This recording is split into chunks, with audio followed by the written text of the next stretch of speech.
নমস্কার স্যার। নমস্কার স্যার। আপনার নাম? হিরু চালক, আপনি কোথা থেকে এসেছেন? ঝাড়গ্রাম জেলা। স্যার, সন্ত রামপালজি মহারাজের কাছ থেকে নাম দীক্ষা নেওয়ার আগে আপনি কি কি ভক্তি সাধনা করতেন?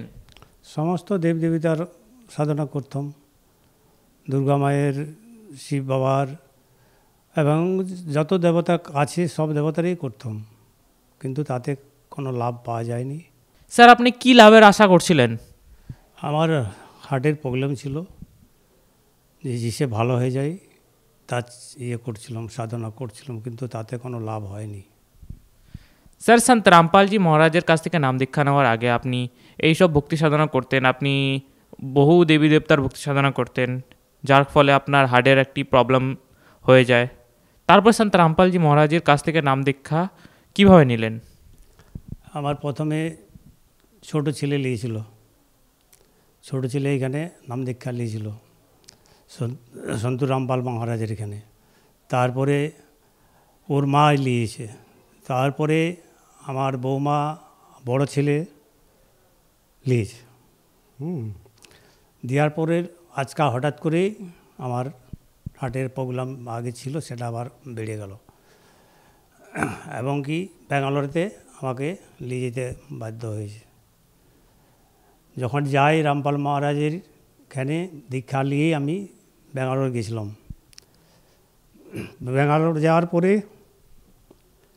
সেখানে মাইক্রো সার্জারি অপারেশন করেছিল, কিন্তু সাকসেসফুল হয়নি। সেখানে ওপেন সার্জারি বলেছিল, ছাতি ফেড়ে বলেছিল যে ছাতি ফেড়ে অপারেশন করতে হবে। তো রামপাল মহারাজকে আমি বলেছিলাম যে আমি এই যেটা আমার আছে ওপেন মাইক্রো সার্জারি, এটা হলে মানবো, নাহলে আমি মানবো না। কিন্তু বাবাকে দীক্ষা নিয়ে আমি বলে গেছিলাম রামপাল মহারাজকে যে আমি তাহলে মানবো, নাহলে মানবো না। কিন্তু সেখান থেকে আমি ঘুরে ওপেন সার্জারি বলতে, ছাতি ফেড়ে বলতে, আমি সেখান থেকে ঘুরে চলে এলাম। চলে আসার পরে এইখানেই অপারেশন হলাম, মাইক্রো সার্জারি। বাবার কৃপায় মাইক্রো সার্জারি ভেরি যে হয়েছিল সেটা বলেছিল যে ওপেন সার্জারি ব্যাঙ্গালোরে, সেখানে তো ফিরে চলে এলাম, সেখানে হলাম নি।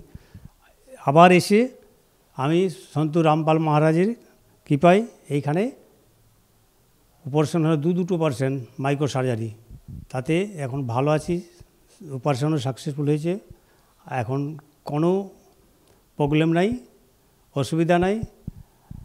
আর আমার বাড়ির সবাই রামপাল মহারাজের শরণে গেছি। স্যার, আপনি বললেন কি আপনার হার্টের প্রবলেমের জন্য আপনি ব্যাঙ্গালোরে গিয়েছিলেন, তারপরে সন্ত রামপালজি মহারাজের আশীর্বাদে আপনি মাইক্রো সার্জারির মাধ্যমে আপনার এখন হার্টের প্রবলেমটি ঠিক আছে। এরপরে আপনার কি কি লাভ হয়েছে? লাভ অনেক কিছু হয়েছে। আমাদের বাড়িতে আমার ছোট ছেলে ছিল, নেশা টেশা করতো, সেও বাবার শরণে এসেছে সন্ত রামপাল মহারাজের।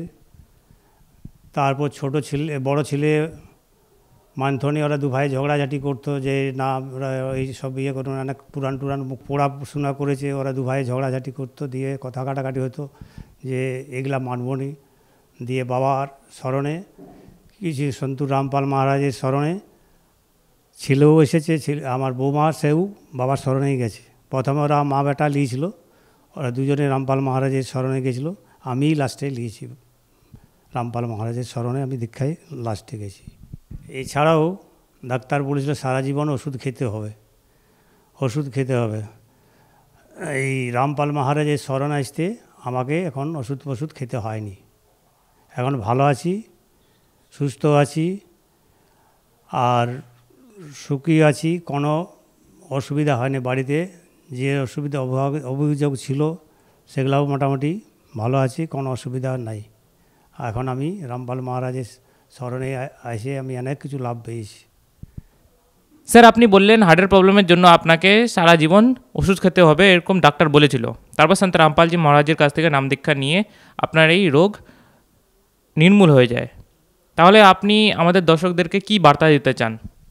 আমি বার্তা দিতে চাই, আপনারা যদি নাম দীক্ষা নিয়ে রোগ জ্বালা ঠিক করতে চান, আমার মতন রামপাল মহারাজের স্মরণে এসেছি, দিতে আমার সমস্ত রোগ জ্বালা মুক্ত হয়ে গেছে। এখন আপনারাকেও বলছি, আপনারাও এই স্মরণে আসুন, এসে আপনারা নাম দীক্ষা নিয়ে নিজের জীবন সফল করুন। ধন্যবাদ স্যার। সর সাহেব।